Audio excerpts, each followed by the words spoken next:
오늘 제가 말씀을 드리려고 하는 것은 이제 공포와 과학에 대해서 알아보려고 해요. 남양 특집으로요.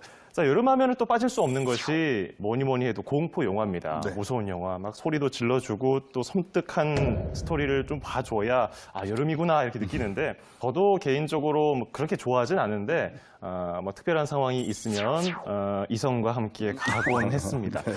근데 보통 여름에 이 공포 영화를 보게 되면은 등골이 서늘해지면서 약간 오싹해지고 시원한 느낌을 받는다고 하는데 이게 실제로 맞는 말일까요? 신체적 반응이 있긴 합니다. 네. 그게 어떤 식이냐면 일단 심장박동수 빨라지고요. 혈압 높아지고 그 손바닥에서 땀나고 근육이 경직되는 그런 반응이 일어나는데요. 이건 이제 신경계 반응이죠. 네. 근데 이런 현상들 때문에 이제 혈관이 이완이 되지 못하면 피부 혈관으로 피가 충분히 안 통하기 때문에 서늘한 느낌, 그러니까 피부의 온도가 낮아져요. 어허. 그 다음에는 잇모근이라고 있습니다. 네. 말 그대로 잇모근이라 털을 세우는 근육인데 소름 끼친다고 그러죠. 네. 그런 현상을 유발을 하는 거고 또 몸이 떨리게 되고요. 그러면서 주변에 공기가 서늘하게 느껴지는 현상도 있긴 해요. 아하. 네. 조금 전에 공포를 느꼈을 때 우리 몸이 어떻게 반응하는지 간략하게 설명해 주셨는데 네. 공포를 어떻게 과학적으로 접근할 수 있을까요? 네. 기본적으로 이제 신체와 정신 반응은 과학에서는 하나라고 생각을 하죠. 네. 이거 같은 경우에는 이제 편도체라는 기관에 의한 자율신경계 반응이라고 생각을 하는데 편도체는 뇌의 측두엽에 자리 잡은 아몬드 같이 아주 작은 기관입니다. 네. 우리가 흔히 제거하고 하는 편도선하고는 완전히 다른 거고요. 아, 네, 편도체. 유머하신 거 아니죠? 아닙니다. 아니에요? 네. 실제로 이제 헷갈리는 분들이 계시기 때문에 네네. 이 부분은 뭐 슬픔이라든가 분노라든가 공포 이런 감정을 관장을 하는데 주로 부정적인 감정들을 많이 관장을 하는 기관이고요. 일단 무서운 것을 보면 우리가 경계심을 느끼지 않으면 그렇죠. 생명이 위험해지잖아요. 예. 그렇기 때문에 굉장히 중요합니다. 공포를 느끼는 건. 그래서 이제 자극이 뇌에 전달이 되면 자율신경 계통을 또 자극을 하게 되고요. 그럼 이제 몸에 신호를 보내서 몸을 보호하기 위한 반응을 일으키게 되죠. 네. 공포를 탐지하는 기능을 가지고 있는 거고요. 그런데 사람마다 공포를 느끼는 게 다 다르잖아요. 저처럼 높은 데 올라가면 무서워하시는 분들도 있는가 하면은 별로 무섭다고 느끼지 않는 분들도 계시고요. 그런데 이런 공포적인 요소, 뭐 높은 거 말고요. 이런 걸 다 모아놓은 것이 공포 영화 아니겠습니까? 그런데 개인마다 다 다르다고는 하지만 과학적으로 이 영화가 제일 무섭다 이렇게 특정을 할 수가 있을까요? 놀랍게도 측정을 한 경우가 있고요. 아, 네. 킹스대 수학과 연구팀이 공포 영화에 대해서 이런 연구를 진행하고 있습니다. 네. 엄밀한 과학이라기보다는 뭐 약간은 흥미 위주로 했겠지만 어떤 영화가 가장 공포스러운가 그 공포 수치를 알려주는 수학 공식을 만들었어요. 아, 수치화 시켜버렸군요. 네, 아예 이제 정량화 수학화 해야만 이제 과학이 되는 거기 때문에 예. 이분들의 공식이라는 것은 몇 가지 요소로 이제 나눕니다. 네. 첫 번째는 서스펜스, 그 다음에 사실성, 환경, 그리고 피, 아, 그리고 진부한 장면. 예. 이건 이제 5번 같은 경우에는 진부한 장면 같은 경우에는 마이너스 요소가 되겠죠, 사실. 그렇죠. 네. 그래서 서스펜스는 긴장감을 불어넣는 요소고, 뭐 미지의 인물이 등장하거나 음향이 커지거나 뭐 쫓기는 장면이 나오는 이런 경우에 해당이 될 거고요. 아하. 그리고 사실성은 실제로 일어날 가능성이 있는 것이냐. 네. 그러니까 뭐 실화가 공포 영화가 되거나 할 때는 우리가 그 사실성 때문에 공포를 느낄 수 있잖아요. 그리고 또 너무 비현실적인 얘기면 오히려 안 무서울 수도 있기 때문에 그렇죠. 이 팩터가 되게 중요하고요. 그리고 환경이 이제 뭐 평화로운 들판 이런 데서는 공포가 안 느껴지니까 네. 좀 뭔가 좀 어둡고 무섭고 뭐 혼자 있는 그런 환경을 조성을 하는 거고. 맞아요. 그리고 특히 이제 서양 영화에 그런 게 공포 영화에 많잖아요. 맞아요. 거울에다가 빨간색 피로 그런 이렇게 쓴 거요. 것들 무섭잖아요. 네. 유혈낭자한 거는 서양 사람들이 좀 좋아하는 공포인데 그런 잔인한 사건들의 상징으로서 피의 역할을 또 강조를 하고요. 네. 그리고 진부한 장면은 감점 요소. 아하. 뻔한 장면이 나오면은 그 우스워서 네. 공포감이 사라지기 때문에 아하. 그런 것들을 다 계산을 해서 답을 한번 내본 거죠. 그렇군요. 네. 뻔한 장면 하니까 또 떠오르는 것이 여성 주인공을 보호하려고 나서는 남자들 제일 먼저 죽잖아요. 그렇죠. 그리고 횡단보도에서 파란불이 깜빡깜빡거리는데 건너려고 하면 어김없이 대형 차량이 와가지고 사고가 나고 그렇습니다. 이런 것들이 감점 요소군요. 네, 그런 요소들을 영화에서 많이 써먹죠, 근데. 네. 자, 그런데 과학적으로 어떤 것이 진짜 무서운지 정량화, 수치화했다는 게 네. 굉장히 흥미롭기도 하고요. 그렇다면은 이 공식 굉장히 복잡해 보였어요. 이걸 다 대입했을 때 어떤 영화가 가장 무서울까요? 저는 개인적으로 뭐 링, 굉장히 무서운 영화였어요. 저에게도 그렇습니다. 네. 링이 다들 아시겠지만 TV에서 나올 때 아우. 공포란 것은 TV로 그걸 보는 경우에는 더더욱이나 끔찍해요. 예, 저는 굉장히 좀 데미지가 됐었어요. 그런데 링이라던가 기타 여러 가지 영화들, 네. 뭐 엑소시스트라던가 그런 영화들을 사실 많이 넣은 것은 아니고 한 10여 편 정도를 네. 분석을 했을 때 이 연구팀은 1980년도의 영화 샤이닝을 지목을 했고요. 네. 사실 굉장히 무서운 영화로 유명한 영화이긴 하죠. 아까 뭐 유혈 낭자되고 뭐 뻔한 장면은 감점 요소고. 네. 그런데 뻔한 장면도 무서워요, 무섭기. 무섭죠. 무서우니까 자꾸 써먹는 거죠. 그리고 뻔한 게 가장 재밌기도 하고요. 제일 잘 먹히기도 하고요. 네네. 자, 오늘 이렇게 이야기를 하다 보니까 공포영화, 요즘 거 뭐가 있나 좀 한번 찾아봐야겠다는 생각이 들기도 하는데요. 네. 같이 한번 보러 가실래요? 쉽습니다. 그래요. 저도 사실 뭐 그렇게 하고 싶지 않았어요. 자, 근데 공포영화를 볼 때 반응이 다양해요. 뭐 소리를 질러서 공포를 쫓아내는 분들이 있는가 하면은 눈을 감거나 몸을 웅크리거나 이렇게 하는 방법이 있는데 실제로 눈을 감으면 공포가 좀 사라질 것 같은데 그렇지도 않아요. 그렇지 않습니다. 사실 눈만 가려서는 별 소용이 없고요. 네. 특히 공포는 이제 음향, 음악 이런 것들이 현악기 네. 삑삑 하는 거 지금 배경으로 나가고 있죠. 정말 아찔해요. 소름 돋잖아요. 네, 저런 음악들하고 그다음에 그 끽끽거리는 몸 움직이는 소리, 뼈 부딪히는 예. 소리, 영화들 중에 그런 거 나온 영화들, 일본 맞아요. 영화들 있잖아요. 네. 그런 소리들, 뭐 여러 가지 요소들이 굉장히 복합적으로 작용을 하게 되고요.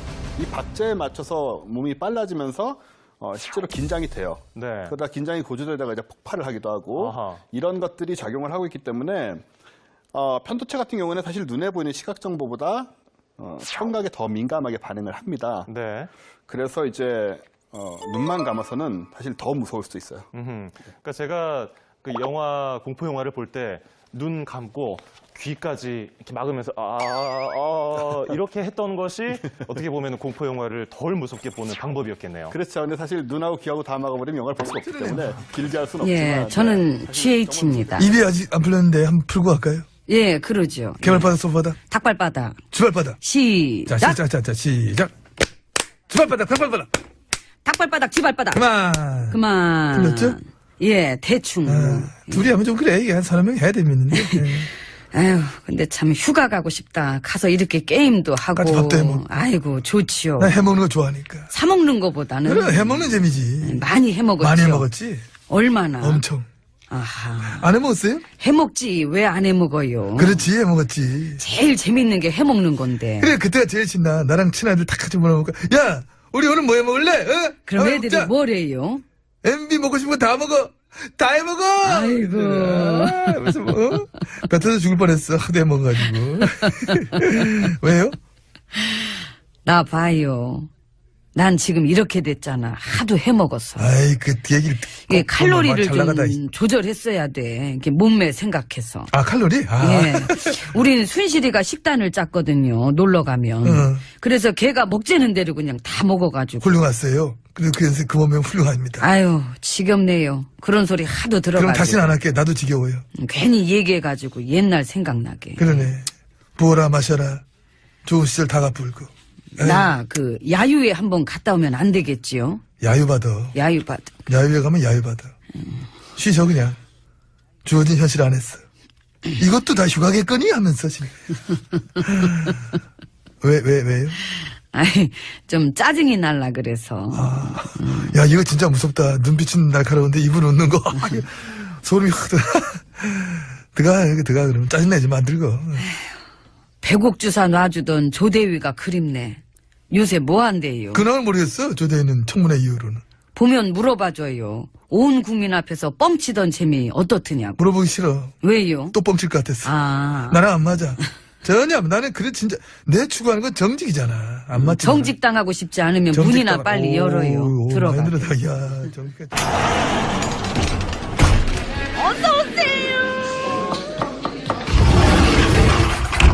안으로 들어왔습니다. 그분은 요즘 뭐예요? 그 전에 중수부장했던 인규 씨. 몰라, 연락이 안 돼. 아, 다니고 있던 로펌도 간뒀다는데? 어디 가려나? 유학 간다는 얘기도 있고, 뭐. 웬 유학? 그 검사장까지 지내놓고선. 아유, 배움의 기량은 끝이 없잖아. 그 차라리 강의를 하지. 그 망신주기 수사하는 법. 망신.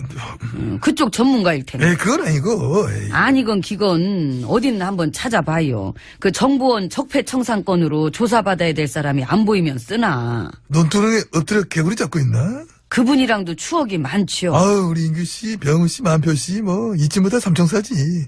세트 플레이는 뭐, 활약이 대단했고. 그때 검찰총장은 누구였죠? 근데 임 총장, 그분은 어떻게 지내요? 대기업 실세한테 문자 넣으면서 지낼걸. 아, 못 봤어? 공개됐어. 봤어요. 그 자기 사위 해외 근무 부탁하는 거. 방송사 기자는 자기 딸내미도 같이 좀 보내줬으면 좋겠다 하면서.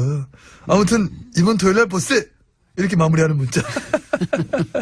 창피하겠다. 설마, 아닌가? 이겨내겠지. 아무튼 잘 지내시네. 아무튼 우리 모두 잘 지내왔고, 그 시절을 뭐 함께 만들었던 우리 세트 플레이 멤버들, 조력자들, 가끔 그 사람들이 생각나. 그때 엊그제 같은데.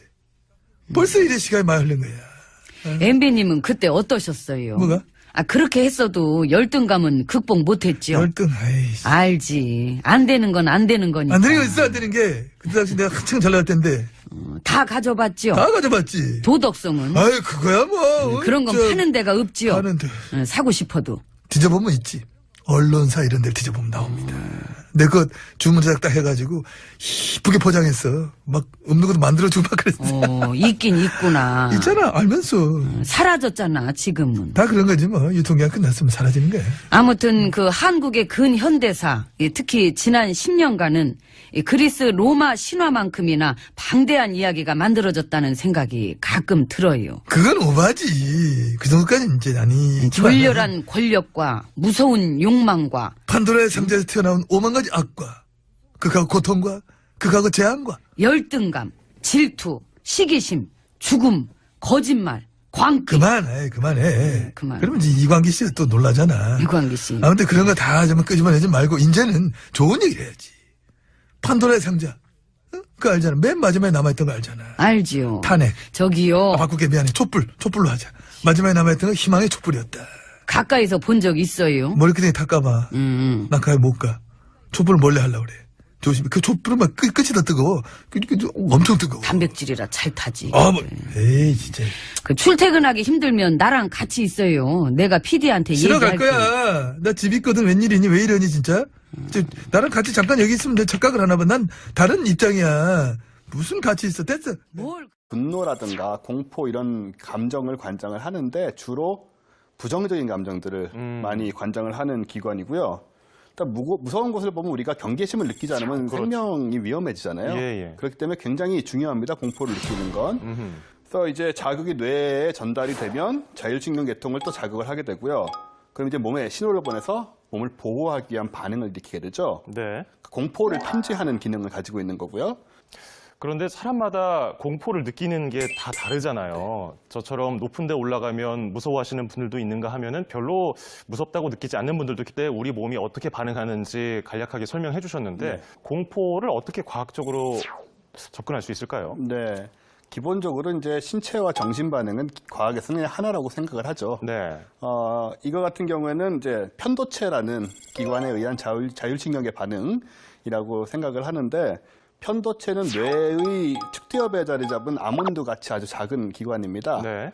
우리가 흔히 제거하고 하는 편도선하고는 완전히 다른 거고요. 네, 편도체. 유머하신 거 아니죠? 아닙니다. 아니에요? 네. 실제로 이제 헷갈리는 분들이 계시기 때문에 네. 이 부분은 뭐 슬픔이라든가 계시고요. 그런데 이런 공포적인 요소, 뭐 높은 거 말고요. 이런 걸 다 모아놓은 것이 공포 영화 아니겠습니까? 그런데 개인마다 다 다르다고는 하지만 과학적으로 이 영화가 제일 무섭다 이렇게 특정을 할 수가 있을까요? 놀랍게도 측정을 한 경우가 있고요. 아, 네. 킹스대 수학과 연구팀이 공포 영화에 대해서 이런 연구를 진행하고 있습니다. 네. 엄밀한 과학이라기보다는 뭐 약간은 흥미 위주로 했겠지만 어떤 영화가 가장 공포스러운가 그 공포 수치를 알려주는 수학 공식을 만들었어요. 아, 수치화 시켜버렸군요. 네, 아예 이제 정량화, 수학화 해야만 이제 과학이 되는 거기 때문에 하면 일단 심장박동수 빨라지고요, 혈압 높아지고 그 손바닥에서 땀 나고 근육이 경직되는 그런 반응이 일어나는데요. 이건 이제 신경계 반응이죠. 네. 근데 이런 현상들 때문에 이제 혈관이 이완이 되지 못하면 피부 혈관으로 피가 충분히 안 통하기 때문에 서늘한 느낌, 그러니까 피부의 온도가 낮아져요. 아하. 그 다음에는 잇모근이라고 있습니다. 그 네. 말 그대로 잇모근이라 털을 세우는 근육인데 여기 소름 끼친다 그러죠. 네. 그런 현상을 유발을 하는 거고 또 몸이 떨리게 되고요. 그러면서 주변에 공기가 서늘하게 느껴지는 현상도 있긴 해요. 아하. 네. 조금 전에 공포를 느꼈을 때 제가 말씀을 드리려고 하는 것은 이제 공포와 과학에 대해서 알아보려고 해요. 네네. 남양 특집으로요. 자, 여름하면은 또 빠질 수 없는 것이 뭐니 해도 공포 영화입니다. 네. 무서운 영화, 막 소리도 질러주고 또 섬뜩한 스토리를 좀 봐줘야 아 여름이구나 이렇게 느끼는데 저도 개인적으로 뭐 그렇게 좋아하진 않은데 뭐 특별한 상황이 있으면 이성과 함께 가곤 했습니다. 근데 보통 여름에 이 공포 영화를 보게 되면은 등골이 서늘해지면서 약간 네. 오싹해지고 시원한 느낌을 받는다고 하는데 이게 실제로 맞는 말일까요? 신체적 반응이 있긴 합니다. 네. 그게 어떤 식이냐.